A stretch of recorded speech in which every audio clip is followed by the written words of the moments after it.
Polavaram project పనులను CM Chandrababu క్షేత్రస్థాయిలో పరిశీలించనున్నారు. ఉండవల్లి నుంచి పోలవరం ప్రాజెక్టు వరకు ఉదయం హెలికాప్టర్లో చేరుకునున్నారు.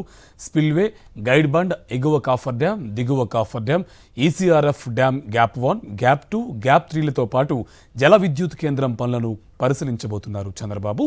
ఆ తర్వాత జలవనరుల శాఖ మంత్రి నిమ్మల రామానాయుడు, ఆ శాఖ ముఖ్య కార్యదర్శి Shashibhushan Kumar, Polavaram project authority CEO Atul Jain, జలవనరులు, జెన్కో అధికారులతో సమీక్ష నిర్వహిస్తారు. అనంతరం సాయంత్రం 5 గంటలకు పోలవరం నుంచి బయలుదేరి ఉండవల్లిలోని నివాసానికి చేరుకుంటారు.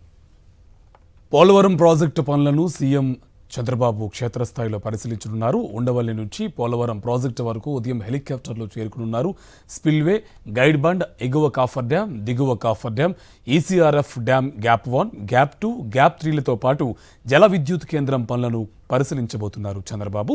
ఆ తర్వాత జలవనరుల శాఖ మంత్రి నిమ్మల రామానాయుడు, ఆ శాఖ ముఖ్య కార్యదర్శి Shashibhushan Kumar, Polavaram project authority CEO Atul Jain, జలవనరులు, జెన్కో అధికారులతో సమీక్ష నిర్వహిస్తారు. అనంతరం సాయంత్రం 5 గంటలకు పోలవరం నుంచి బయలుదేరి ఉండవల్లిలోని నివాసానికి చేరుకుంటారు.